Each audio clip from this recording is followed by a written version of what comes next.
अब अपील उसी को ही कर सकते हैं ना, मरियम नवाज को कोई अपील? मरियम नवाज को मेरा पैगाम है, जो बंदे इनके 2 अंदर है उनको हमें स्टॉक में फांसी दे हमारे सामने।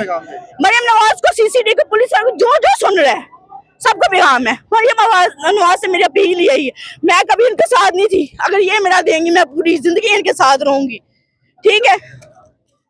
अब ये पैगाम पूरी दुनिया में जाना चाहिए। आपसे बात है, मेरी बहन जाएगा।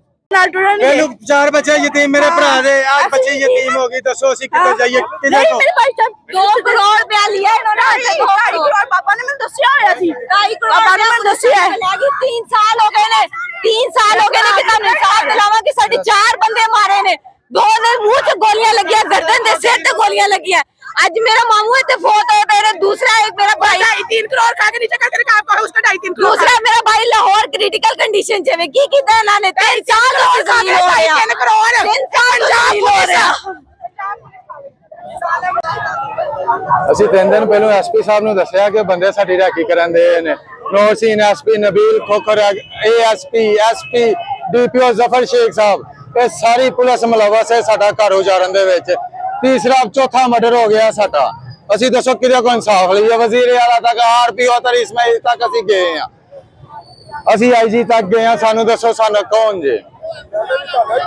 ਪਹਿਲੇ ਵੀ ਸਾਡਾ 5 ਮਹੀਨੇ ਪਹਿਲਾਂ ਸਾਡਾ ਭਾਈ ਮਾਰਿਆ ਗਿਆ, ਅੱਜ ਫੇਰ ਉਸੇ ਰੋਡ ਤੇ ਹੀ ਸਾਡਾ ਭਾਈ ਮਾਰਿਆ ਗਿਆ। ਜੱਜ ਰਾਣਾ ਸ਼ਬਾਜ਼ ਮਿਲਿਆ, ਉਹ ਸਾਡੇ ਬਿਆਨ ਨਹੀਂ ਰਿਕਾਰਡ ਕਰਨ ਦਿਆ, ਉਹ ਕਹਿੰਦਾ ਤੁਸੀਂ ਹਾਜ਼ਰੀ ਸਾਰੇ ਆਣ ਕੇ ਲਵਾਇਆ ਕਰੋ।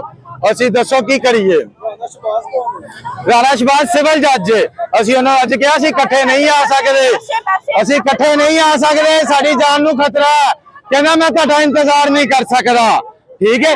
ਅਸੀਂ 11 ਵਜੇ ਆਏ ਅੱਜ, ਅਸੀਂ ਕਿਹਾ ਸਾਡੀਆਂ ਹਾਜ਼ਰੀਆਂ ਲਵਾ ਲਾ, ਕਹਿੰਦਾ ਨਹੀਂ 11 ਵਜੇ ਨਹੀਂ, ਤੁਸੀਂ 2 ਵਜੇ ਆਇਓ, ਸਾਰੇ ਆਇਓ ਉਦੋਂ ਤੁਹਾਡੀਆਂ ਹਾਜ਼ਰੀਆਂ ਲਵਾਵਾਂਗੇ।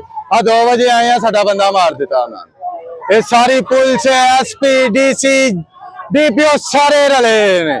ਇੱਕ ਬੰਦਾ ਇਹ ਕਹਿੰਦੇ ਸਾਡੇ ਕੋਲ ਵਸਾਇਲ ਨਹੀਂ ਹੈ, ਬੰਦੂਕਾਂ ਵਾਲਿਆਂ ਨਾਲ ਇਹ ਸੁਥਰਾ ਪੰਜਾਬ 'ਚ ਕੰਮ ਕਰਨ ਦੇ ਨੇ।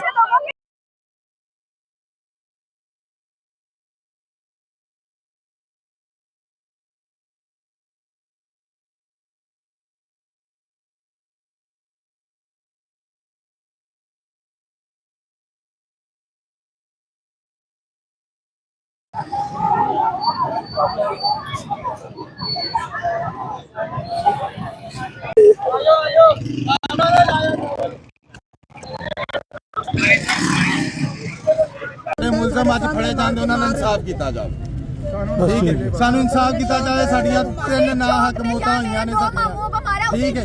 ਨਾ ਹੱਕ ਸਿਰਫ ਮੁਕੱਦਮੇ 'ਚ ਜਾਂਦੇ ਸੀ, ਪੈਰਵੀ ਕਰਨ ਦੇ ਸੀ, ਗਵਾਹ ਸੀ, ਮਦਈ ਸਨ। ਸੀਸੀਡੀ ਕਹਿੰਦੀ ਹੈ ਕਿ ਜਿਹੜਾ ਮਦਈ ਨੂੰ ਮਾਰੇਗਾ ਗਵਾਹ ਨੂੰ ਮਾਰੇਗਾ, ਅਸੀਂ ਉਹਦਾ ਐਨਕਾਊਂਟਰ ਕਰ ਦਾਂਗੇ,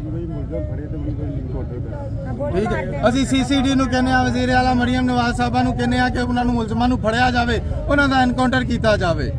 ਨਾ ਅਸੀਂ ਕੋਈ ਅਟੈਕ ਕੀਤਾ, ਨਾ ਸਾਡੇ ਤੋਂ ਕੋਈ ਪਰਚਾ, ਉਹਨਾਂ ਸਾਡੇ 3 ਬੰਦੇ ਮਾਰ ਦਿੱਤੇ। 3 ਬੰਦਿਆਂ ਨੂੰ ਮਾਰਿਆ ਉਹਨਾਂ ਨੇ, 4 ਬੰਦਿਆਂ ਨੂੰ ਕਤਲ ਕੀਤਾ, ਤੈਨੂੰ ਵੀ ਉਹਨਾਂ ਫੇਰ ਮਾਰੇ। ਜੱਜ ਨੇ ਦੁਬਾਰਾ ਬੁਲਾਇਆ, ਕੁਛ ਨਹੀਂ ਕੀਤਾ। ਜੱਜ ਵੇਖੋ, ਜੱਜ ਉਹਨਾਂ ਦੇ ਬੰਦੇ ਆ ਨਹੀਂ ਰਹੇ, ਜੱਜ ਸਾਨੂੰ ਬਾਰ-ਬਾਰ ਬੁਲਾਈ ਜਾ ਰਿਹਾ ਕਿ ਤੁਹਾਡੀ ਹਾਜ਼ਰੀ ਨਹੀਂ ਮਿਸ ਹੋਣੀ ਚਾਹੀਦੀ, ਅਸੀਂ ਮਦਈ ਆ। ਨਾ ਸਾਡੀਆਂ ਚੀਫ ਸ਼ਹਾਦਤਾਂ ਕਰਾ ਰਹੇ ਆ, ਨਾ ਬਿਆਨ ਰਿਕਾर्ड करा रहे ने। वो सानू कहंदा जी खाते हुए 2.5 करोड़ रुपया ये लोग हमसे पुलिस वाले ले चुके हैं। पहले मेरे मामू की इन्होंने कत्ल किया, मेरे कजन के मुंह पे गोलियां लगी, यहाँ से निकली है। अल्लाह ने मौजज़ा किया है कि वो बचा है। उसके बाद अब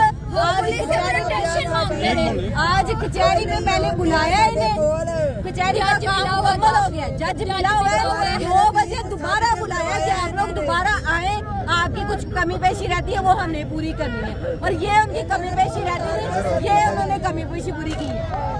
ਉਹ ਵੀ ਜਾ ਕੇ ਗਏ, ਬਾਰ-ਬਾਰ ਜਾਂਦੇ ਰਹੇ ਆ ਕਿ ਸਾਡੇ ਮੁਲਜ਼ਮ ਇੱਥੇ ਹੀ ਫਿਰਨ ਦੇ ਨੇ, ਇੱਥੇ ਹੀ ਫਿਰਨ ਦੇ ਨੇ, ਉਹਨਾਂ ਨੂੰ ਫੜਿਆ ਜਾਵੇ। ਡੀਐਸਪੀ ਜਿਹੜਾ ਇੱਥੇ ਸੀਸੀਡੀ ਦਾ, ਉਹਦੇ ਕੋਲ ਵੀ ਗਏ ਆ ਅਸੀਂ। ਜਿਹੜੇ ਸਬ ਇੰਸਪੈਕਟਰ ਨੇ ਸੀਸੀਡੀ ਦੇ, ਤਾਰਕ, ਜਵੇਦ, ਖਾਲਦ, ਜਿੰਨੇ ਵੀ ਸੀਸੀਡੀ ਦੇ ਇੰਸਪੈਕਟਰ ਨੇ, ਮੈਂ ਸਾਰਿਆਂ ਕੋਲ ਉਹਨਾਂ ਕੋਲ ਜਾਂਦਾ ਰਿਹਾ, ਠੀਕ ਹੈ। ਵਲੀ ਪਾਸ਼ਾ ਹੋ ਗਿਆ ਸੱਚ, ਉਹਨਾਂ ਨੂੰ ਮੁਲਜ਼ਮ ਫੜੇ ਛੱਡ ਦਿੱਤੇ ਨੇ ਕਿ ਨਹੀਂ ਜੀ ਸਾਡਾ ਕੰਮ ਨਹੀਂ ਹੈ, ਇਹ ਬੀ ਡਿਵੀਜ਼ਨ ਲੈ ਜਾਓ ਜੀ, ਬੰਦਾ ਇਨਸਾਫ ਲੈਣ ਜਾਂਦਾ।